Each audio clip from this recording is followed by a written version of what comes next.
नमस्कार मित्रों। आज हम देखते हैं कि हिंदी में कौन कौन से क्वेश्चन डाउटफुल हैं। तो हम शुरू करते हैं। तो सबसे पहले देखते हैं जीके का 15 नंबर का क्वेश्चन है। वर्ष 2011 की जनगणना अनुसार राजस्थान में वह जिला जहां शहरी जनसंख्या राज्य में सर्वाधिक रही।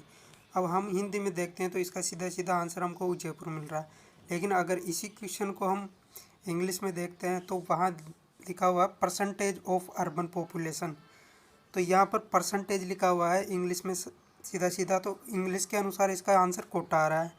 तो ये क्वेश्चन भी डिलीट होने के चांस है इसके भी 100%, क्योंकि कई लोग हिंदी में ही पढ़ते हैं, इंग्लिश में बहुत कम पढ़ते हैं। तो इंग्लिश में परसेंटेज लिखा हुआ है तो उसके अनुसार इस क्वेश्चन का 100% चांस है कि ये क्वेश्चन डिलीट होगा, और लगभग लोगों के ये क्वेश्चन ठीक भी है, तो ये डिलीट हो जाएगा।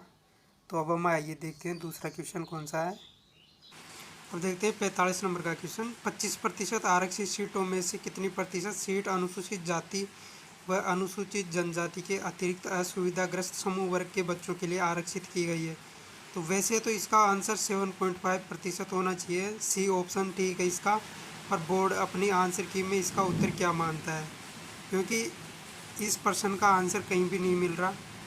तो ये क्वेश्चन भी डाउटफुल की श्रेणी में है। आइए देखते हैं नेक्स्ट क्वेश्चन। 50 नंबर का क्वेश्चन है, कोटारी आयोग के अध्यक्ष थे।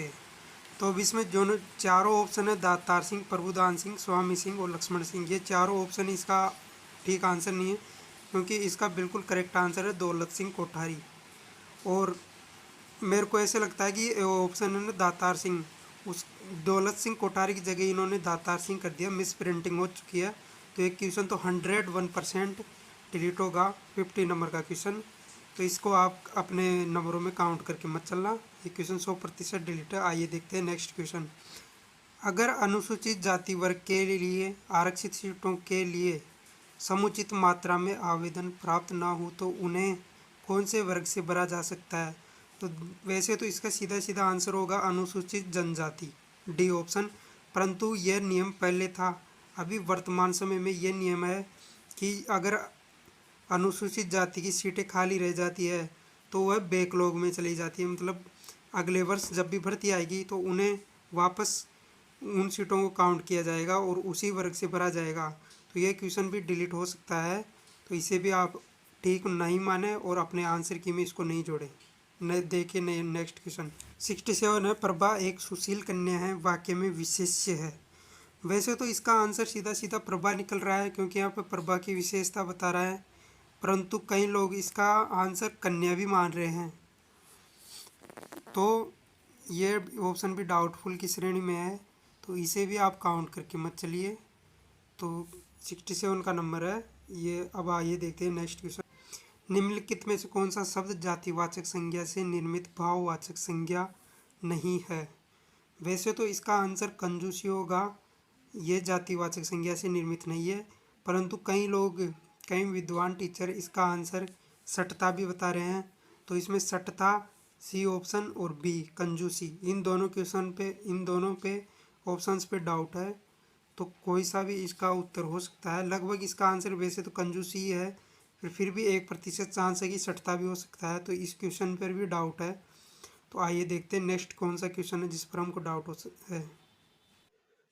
निम्नलिखित में से क्रिया के विषय में कौन सा कथन गलत है। तो इसमें दो ऑप्शन सीधे सीधे आ रहे हैं। एक तो बी ऑप्शन, रचना की दृष्टि से क्रिया के अकर्मक और सकर्मक दो भेद होते हैं। तो ये रचना की दृष्टि से नहीं होते, ये क्रम की दृष्टि से होते हैं, और ये क्वेश्चन तो 101% डिलीट होगा। और डी ऑप्शन, क्रिया एक अविकारी शब्द है, तो ये डी ऑप्शन भी गलत है, क्रिया एक विकारी शब्द होता है। परंतु इसमें दो ऑप्शन निकल के आ रहे हैं, बी और डी। रचना की दृष्टि से क्रिया के अकर्मक और सकर्मक दो भेद होते हैं। तो अगर हम 10th की जो माध्यमिक शिक्षा बोर्ड की किताब है उसमें देखें तो रचना की दृष्टि से वहाँ पर 3 भेद बता रखे हैं, और ये क्वेश्चन 101% डिलीट होगा। तो इसे आप काउंट करके मत चलिए, इसे अपनी आंसर की में से हटा दीजिए। आइए देखते हैं नेक्स्ट क्वेश्चन कौन सा है। निम्नलिखित में से स्त्रीलिंग शब्द नहीं है। तो इसमें डिब्बा और युवा दोनों ही स्त्रीलिंग शब्द नहीं है, परंतु ज़्यादा इसका ठीक आंसर डिब्बा माना जा रहा है। फिर भी युवा से युवती बनती है और डिब्बा से डिबिया, तो युवा और डिब्बा दोनों ए और सी दोनों इसमें ठीक माने जा रहे हैं। तो ये क्वेश्चन भी डाउट में है, या तो ये डिलीट होगा या इसका बोनस तो मिलता ही नहीं अधीनस्थ बोर्ड में वैसे भी। तो ये क्वेश्चन 101% डिलीट होने की कगार पे है, तो इसे भी आप गिन के मत चलने। आइए देखते हैं नेक्स्ट क्वेश्चन।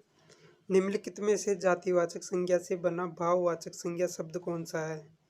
तो इसमें बुढ़ापा शब्द वैसे तो जातिवाचक ही माना जाएगा, परंतु बूढ़ा से बुढ़ापा बना है, तो बूढ़ा एक विशेषण भी कार्य करता है, विशेषण का भी कार्य करता है। जैसे बूढ़ा व्यक्ति, तो यहाँ व्यक्ति की विशेषता बता रहा है बूढ़ा, तो बूढ़ा क्या हो गया, एक विशेषण।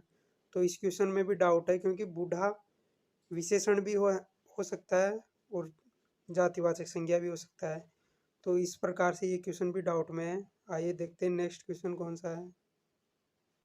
निम्नलिखित में से योगरूढ़ शब्द का उदाहरण कौन सा है? तो इसमें दो ऑप्शन आ रहे हैं, एक ए आग बबूला और बी एक दंत।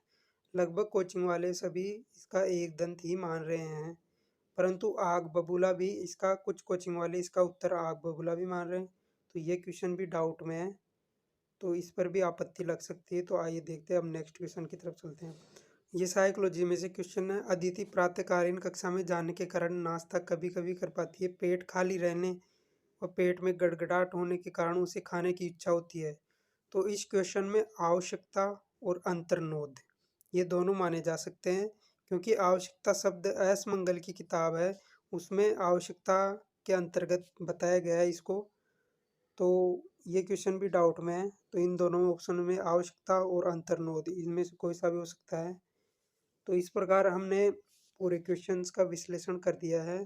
तो आप इन क्वेश्चन को अभी अपनी आंसर में मत जोड़िए और इन क्वेश्चन को डाउटफुल क्वेश्चन की श्रेणी में रखिए, और इन क्वेश्चन के अलावा आपके जितने भी नंबर बन रहे हैं उनको ही आप काउंट कीजिए। Thank you. अच्छा लगे तो चैनल सब्सक्राइब करिए।